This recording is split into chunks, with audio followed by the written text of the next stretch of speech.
اہل حدیث اور دیوبندی میں بتائیں یہ کون ہے بھائی؟ دیکھو دیوبند جو ہے نا، دیوبند تو کوئی نیا مسلک ہے نہیں.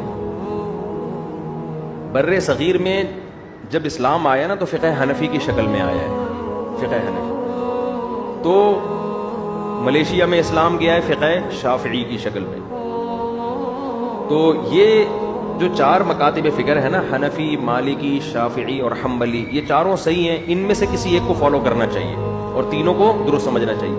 باقی یہ دیوبندی نام جو پڑا ہے یہ بریلوی حضرات کے مقابلے میں پڑا ہے، ورنہ ہے وہ سب حنفی ہی.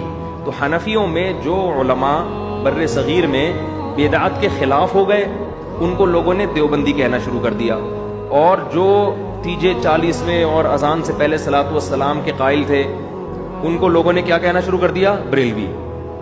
یہ بھی لوگ اعتراض کرتے ہیں نا کہ یہ دیوبندی فرقہ تو آج سے 150-200 سال پہلے پیدا ہوا ہے، تو اس سے پہلے تو یہ فرقہ تھا ہی نہیں، تو جو فرقہ بعد میں پیدا ہوا ہو وہ صحیح کیسے ہو سکتا ہے؟ اصولی طور پر تو بات صحیح ہے کہ جو فرقہ ہی پہلے نبی کے دور میں تھا ہی نہیں وہ صحیح کیسے ہو گیا؟ تو خوب سمجھ لیں، نہ دیوبندی تھے نہ بریلوی، حنفی تھے. بر صغیر میں جب آیا نا اسلام تو فقہ حنفی کی صورت میں آیا ہے. تو اس لیے میں اپنی نسبت فقہ حنفی کی طرف کرتا ہوں، فقہ حنفی کی طرف میں اپنی نسبت کرتا ہوں. تو یہ نام جو یہ تو لوگوں نے کر دیے ہیں کہ حنفیوں میں جو تیجے 40ویں کے قائل ہیں ان کو لوگ بریلوی کہتے ہیں، جو تیجے 40ویں کے قائل نہیں ان کو لوگ کیا کہتے ہیں؟ دیوبندی کہتے ہیں. تو یہ اس تکلف کی ضرورت نہیں ہے، کہنے کی تو حنفی کہنے کی بھی ضرورت نہیں ہے، لیکن اگر کہیں ضرورت پڑتی ہے تو انسان یہ لفظ استعمال کر سکتا ہے، ورنہ ضرورت اس کی بھی نہیں ہے. لوگ کہہ سکتے ہیں کہ فقہ حنفی بھی تو نبی کے دور میں نہیں تھا. فقہ حنفی کے مسائل تھے، نام نہیں تھا. جیسے مصحف عثمانی کا نام نہیں تھا نبی کے دور میں، مرتب بعد میں ہوا ہے، مگر مصحف عثمانی نبی کے دور میں موجود تھا، مگر مرتب کس نے کیا؟ حضرت عثمان نے. تو فقہ حنفی، شافعی، مالکی یہ سارے نبی کے دور میں تھے، ان کو مرتب بعد میں کیا گیا تو نام ان کا بعد میں رکھا گیا ہے. قوالی سننا شرعن کیسا ہے؟ جائز نہیں ہے بھائی. کچھ علماء بریلوی مسلک کے اس کو جائز کہتے ہیں، بس یہی فرق ہے دیوبندی بریلویوں میں. لوگ پھر اسی کی وجہ سے جو یہ چیزیں نہیں کرتے ان کو دیوبندی کہہ دیتے ہیں، جو یہ چیزیں کرتے ہیں ان کو لوگ کیا کہتے ہیں؟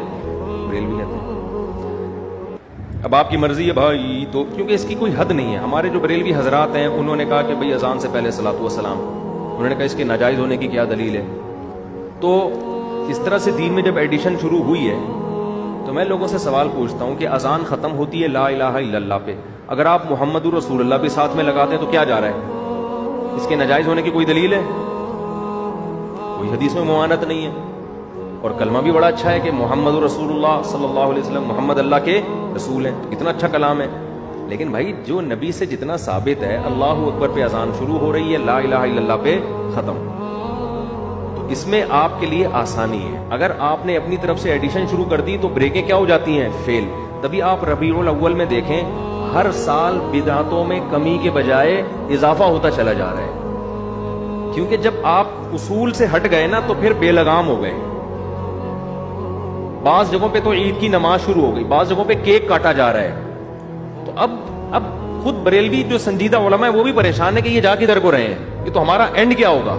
تو بھائی یہ اینڈ اس کا فطری اینڈ نتیجہ ہے، یہ ایسا ہی ہونا تھا، اور اگلے سال اس سے بھی زیادہ ہوگا، اور اگلے سال پھر اس سے بھی زیادہ. تو یہ پہلے آپ دیکھیں دیوبندی بریلوی میں فاصلے کم تھے، پہلے فاصلے کم تھے، اب یہ فاصلے کیا ہوتے جا رہے ہیں؟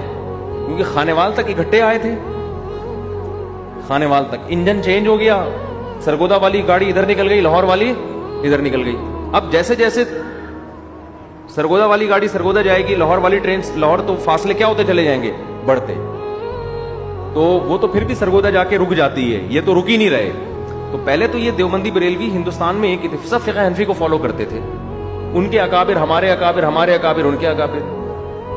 تو اب کیا ہوا ہے کہ پھر جب جناب احمد رضا خان بریلوی صاحب نے کچھ چیزیں کہا کہ یہ ہونی چاہیے، تو جو ان کے فالوورز تھے انہوں نے وہ کرنا شروع کر دی، ہوتے ہوتے پھر وہ اگلے اسٹیپ میں زیادہ ہو گئی. آپ آج سے 50 سال پہلے کے بریلوی حضرات کو دیکھیں اور آج کے دیکھیں، بہت فرق نظر آئے گا آپ کو.